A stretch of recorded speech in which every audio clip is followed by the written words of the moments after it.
कौन क्या कह रहा है हमें उससे कोई मतलब नहीं है। Supreme court, high court, lower court उन लोगों को तब जाना चाहिए था जब भारत आज़ाद हुआ।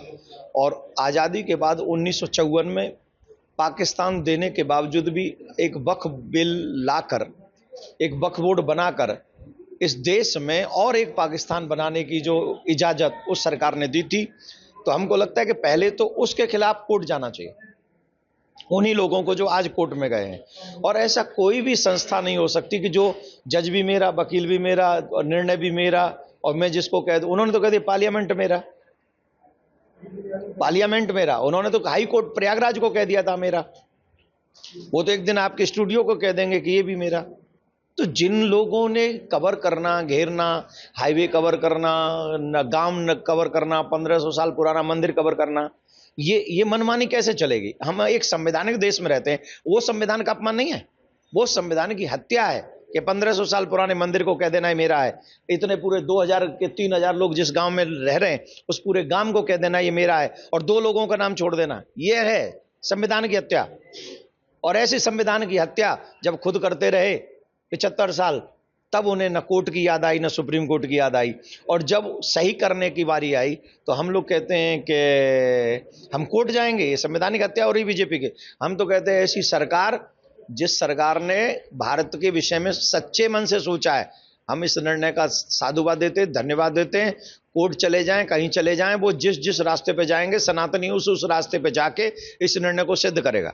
एक तरफ उत्तर प्रदेश में रामनवमी की जो शोभा यात्रा हर्षोल्लास के साथ निकली, वहीं पश्चिम बंगाल में आरोप है कि भगवा झंडा को लेकर हमला किया गया। तो ये अब कहां गया संविधान? हमला करने वाले कौन है? हमला करने वाले बंगाल देश से थोड़ी आए, बांग्लादेश से आए हमला करने वाले, बंगाल के ही है ना।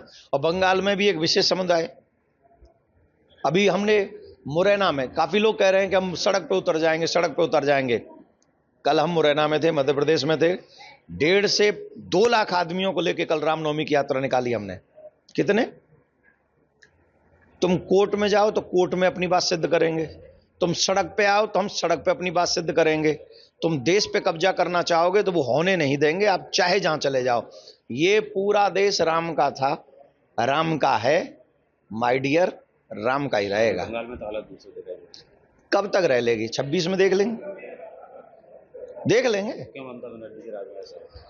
ममता बनर्जी भी तो हिंदू है, ये तो उन्हें आत्मचिंतन करना चाहिए कि एक हिंदू के घर में पैदा होकर और सनातन धर्म के शोभा यात्रा पर अगर वहां पत्थरबाजी हो रही है तो ये ममता बनर्जी के लिए चिंतनीय विषय है। यहां आप कितने साल रह लेंगे मुख्यमंत्री? कितने साल? 20 साल, 25 साल, 50 साल? इसके बाद भी तो एक बार जीवन को हमें कहीं ना कहीं छोड़ना पड़ता है ना, यात्रा को। पर जब भगवान के पास जाएंगे तब भगवान पूछेगा कि जब तुम्हारा राज्य था बंगाल में और वहां शोभा यात्रा निकाली थी और उस पर पत्थर बरसे थे, तब मैं पूछता हूं दीदी से, दीदी भगवान को क्या जवाब दोगे? नहीं दे पाओगे। धर्मो हतो हतो हंति, जिसने धर्म की हत्या की है धर्म ने उसको सुपड़ा साफ कर दिया है। हमने धर्म की हत्या करने वाला रावण नहीं बचा, कुंभकर्ण नहीं बचा, हिरण्यकश्यप नहीं बचा, कंस नहीं बचा, दुर्योधन नहीं बचा। आजकल के लोग कौन से घास फूस के, कोई ये तो किसी खेत की बूली नहीं है। तो मैं कहूंगा धर्मो रक्षति रक्षिता।